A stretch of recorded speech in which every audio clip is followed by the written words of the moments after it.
Hello everybody, and welcome back to Cask and Point. Today we're going to be trying something interesting.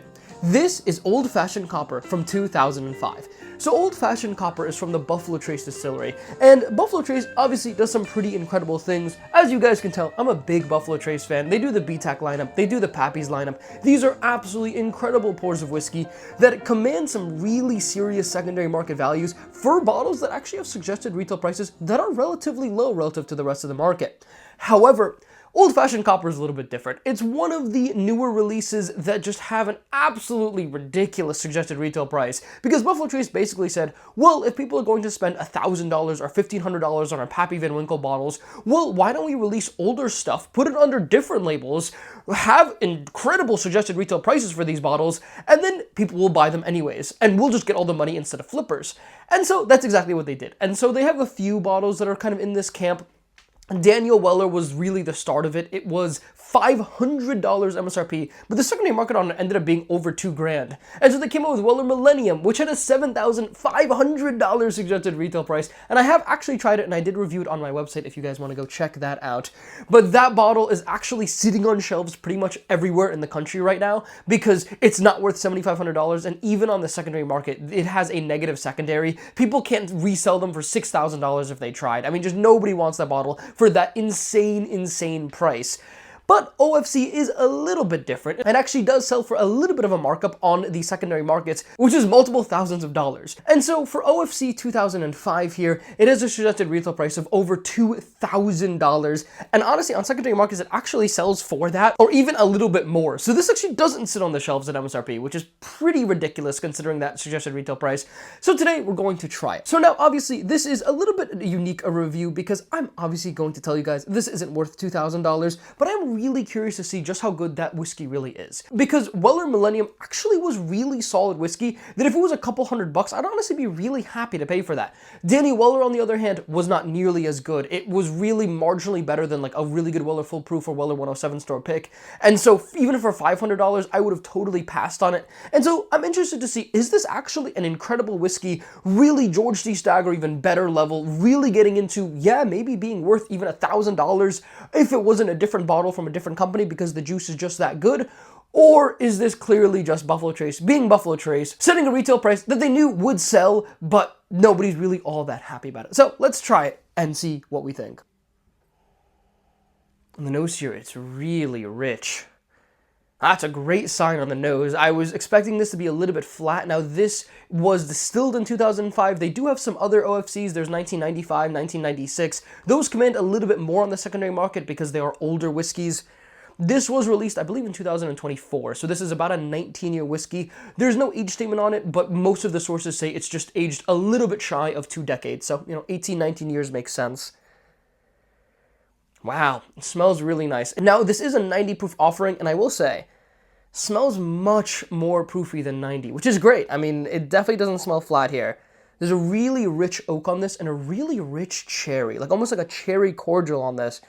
Really sweet, like cherry candy, maraschino cherry on this. Wow, that's really nice. There's definitely some spice in here as well. Now, to my understanding, this is just a typical bourbon. Weller Millennium, Daniel Weller, those are wheated bourbons. OFC is just a good old classic bourbon whiskey. Man, it's really nice though. Let's take a sip.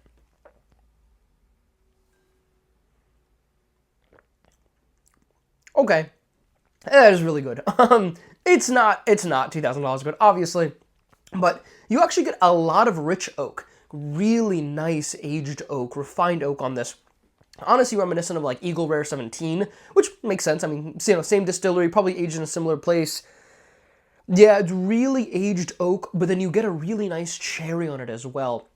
Honestly, to me, this is pretty similar to Eagle Rare 17, but better. Like, it just gives me more flavor on it, which is surprising. I mean, it is lower proof. This is 90 proof, Eagle Rare 17, 101 proof.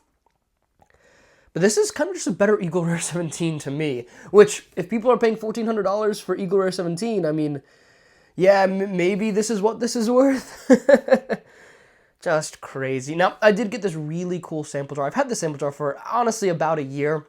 I think right when it released, a guy did a pretty cool split on it, actually made these really nice labels. So thank you so much to him. I don't remember who did it, but thank you so much to the person that did this and set this up. And I'm glad I finally got around to trying it. It's really, really nice. I'm definitely happy with it. I think for the one sample of it, I would not buy a bottle of this. Don't run out and buy a bottle of this. Let's take a second sip.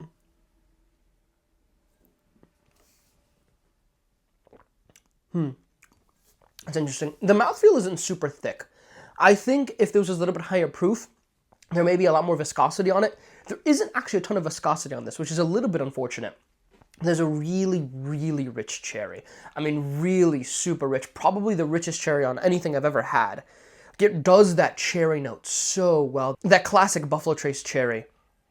That is really good. That is really good. Yeah, it's not developing too much on the nose. I am getting a little bit of vanilla as this is opening up a little, but it's really staying true to really rich oak, incredible rich cherry on it.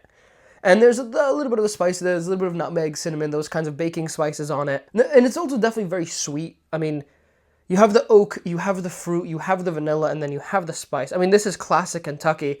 It's almost like a more refined, but incredibly lower proof King of Kentucky, which is kind of fun.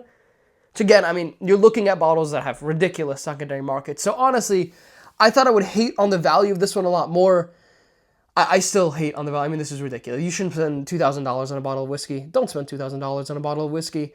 The $300 bottles out there are not that much worse. I mean, a Stag Junior Store Picks, which we've done a lot of reviews on recently that are $300, really not that much worse than this for a seventh, a tenth of the price.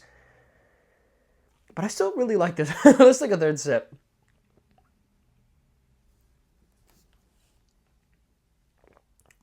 Oh yeah, it's so rich on the palate. It's starting to get a little bit into like a very rich caramel as well. Like the second sip was pure cherry cordial, cherry candy, dark berries on it. This third sip, a little bit more caramel came out on it. A little bit more vanilla came out on it. It's real classic Kentucky. I mean, this, to me, doesn't taste like a wheated bourbon. It doesn't taste like a super high rye bourbon either. I think this is classic Kentucky. This is probably their mash bill number one that I would say is like the Stag Junior George C. Stagg mash bill.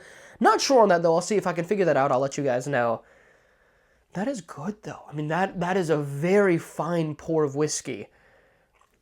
I would not pay $2,000 for this. But what would I pay on this? Maybe $500, $600, $700. I mean, really, it's that good. And that is, to me, that's as much as I'll spend on any bottle of whiskey, really. I mean, even then, that's pushing it a lot. I don't even know if I could really spend that much money on whiskey if I didn't already have this YouTube channel that's hopefully going to pay back things in due time.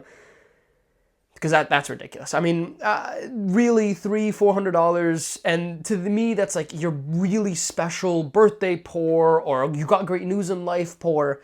And the way I would justify that kind of pour, I mean, if you went to a bar, you would spend $30 on a really nice pour. You would probably even spend $50 on a really, really nice pour for a great occasion. Well, if you do $50, an ounce of that at 25 ounces, you're looking at a bottle that's $1,250. And so, do you have that many occasions in your life that you spend $50 on a pour? Hopefully, maybe, I don't know. So that's how I can say like a $750 is $30 for each pour of whiskey. At an ounce pour, if you're looking at an ounce and a half, you're looking at closer to $50. So I can kind of use this math to justify really expensive purchases sometimes, but $2,000 is just, it's just too much. I mean, you're looking at about $100 per pour, if not more. That's pushing it here. But let's take another sip here. Let's give it a rating.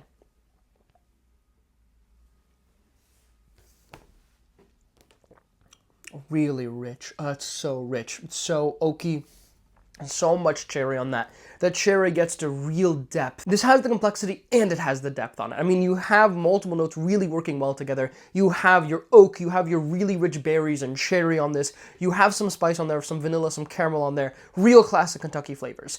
But you also have that depth. That cherry gets richer as you keep sipping. It really, really gets to all this more complex cherry flavor on it.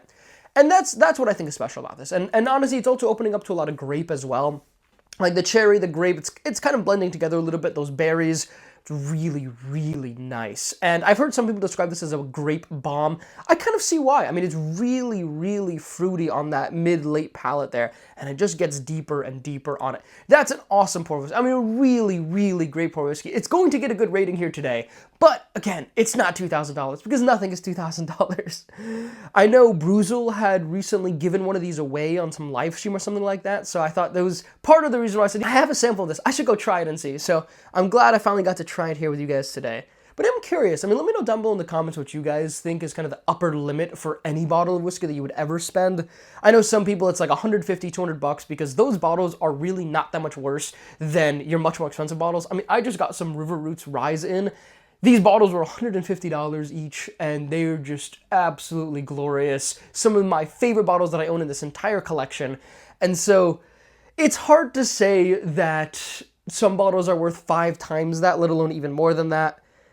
I don't know, I think like 500 bucks, maybe I can see spending that because it's super special and really gonna share with good friends and really have an amazing event out of it. That I could see that being worth it. But let me know down below in the comments, maybe I'm totally off base here. This is great though. I actually will finish this here with you guys before I give it a rating. This is just awesome.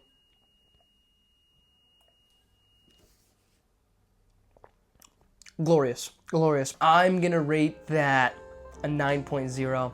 Yeah, that's a 9 whiskey for me. I mean, that is just incredible whiskey. It's not worth $2,000, but it is one of the highest ratings that I've given here on the channel. That is absolutely delicious. Very happy to have tried this once.